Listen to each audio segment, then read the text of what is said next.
Magandang araw mga kaibigan. Gusto ko lang munang i-shoutout ang aking mga kaibigang researchers, si Eudora at Chris Torres. Salamat sa pagpapadala nyo sa akin ng mga articles, videos, and posts para makagawa ko ng reaction vlog. Ito, pag-usapan natin ng isang video, vlog ito ng News Blast PH. Tungkol ito sa isang bias media na si Zen Hernandez, lantarang pinahiya ng ating kababayang OFW sa Netherlands. Ito yung mga OFWs natin na magbibigay ng winter jacket kay PRRD sa Netherlands dahil hindi siya nakapagdala ng winter jacket. Nakakatuwa naman itong pagmamahal na ipinakita ng kababayan nating OFWs kay Tatay Digong. So pakinggan natin. We are here. We are not paid by the Marcos. Yeah, we are here to sympathize. We are from Belgium, Germany, and Germany with our own money. Our reporter from ako rin, ABS-CBN, Zen Hernandez po. Zen Hernandez. She's also reporting, taga dito. I'm an ex-mayor of Kabakan. Talaga? I'm a two-termer. My husband is also a mayor. And Gagamitin nyo lang kami eh. Gagamitin nyo lang kami. My husband is also only... Gagamitin nyo lang kami eh. Bakit naman? Kayo kay Duterte, di ba? Oo. She's a nurse.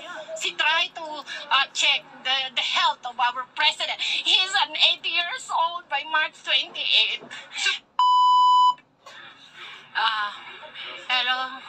Hello, andito na po kami sa facilities ng saan po nila dinala si President. Ngayon, we are trying to make an appointment. People doing for the appointment na kung saan na mo padala ang jacket, pagkaon, but I know we are not allowed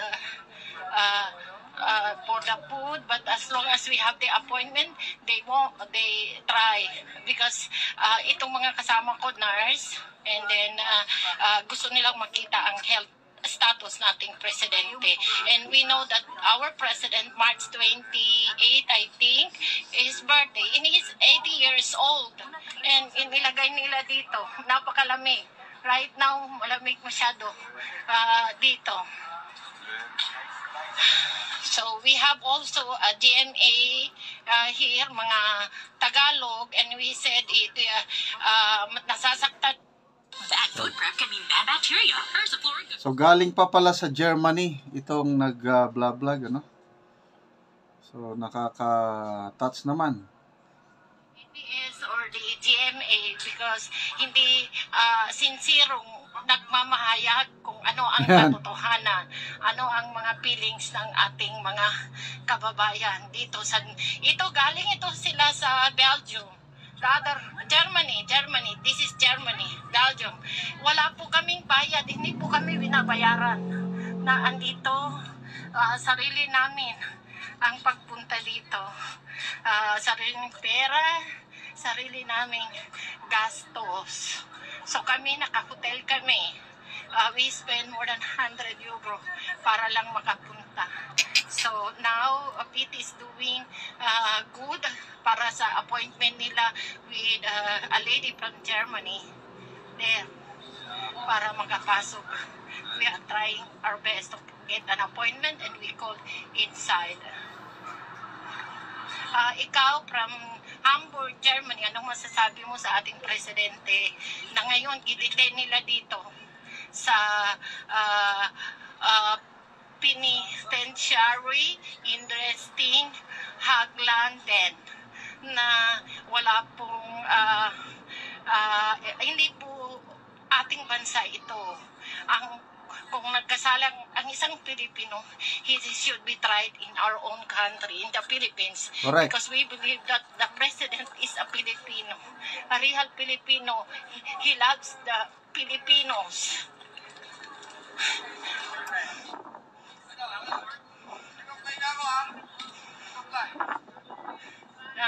meron din po tayo dito. Ito sila po mga Pilipino rin. Hindi ko rin alam kung ang pamamahayag nila ay makatotohanan. Kami po ay andito, walang bayad para kunin ano po yung totoo. So, kami ay nagagrupo rin dahil natatakot kami na sa ibang mga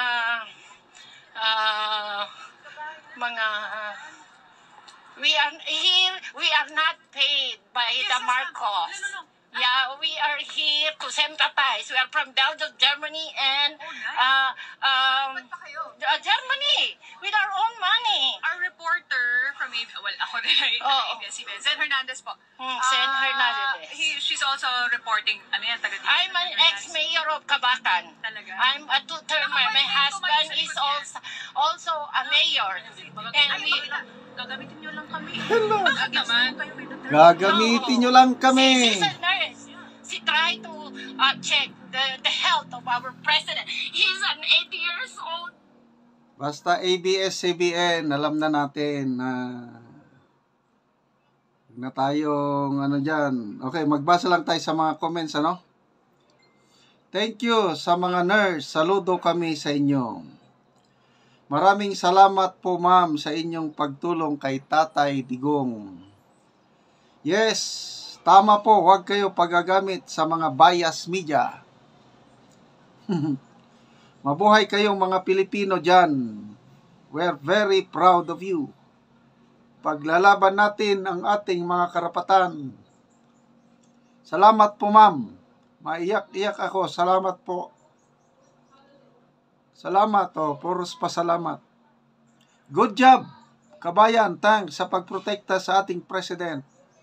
Huwag kayong magtiwala sa mga bayarang media. Wala na, hindi nyo na maluloko ang mga Pilipino ngayon.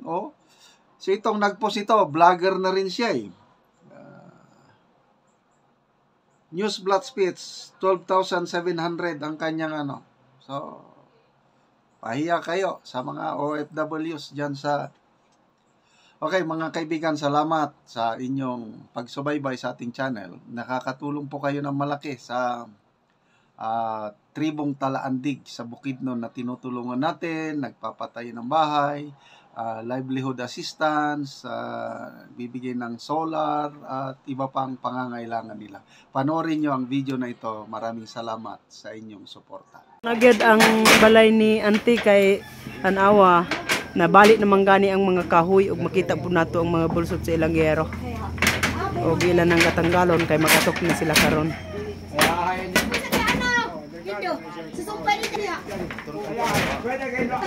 Gabok na gid ang yero.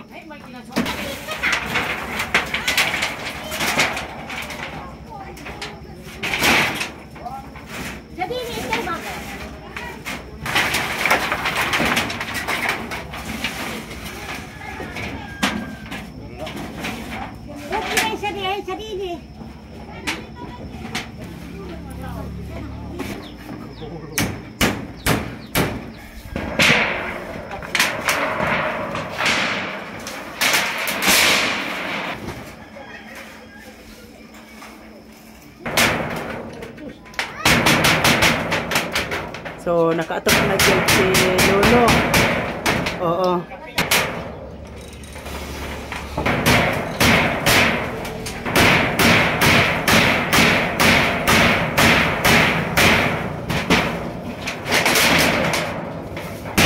Lolo, nanay, kung saan yung ika-istorya, natagaan na mo giro.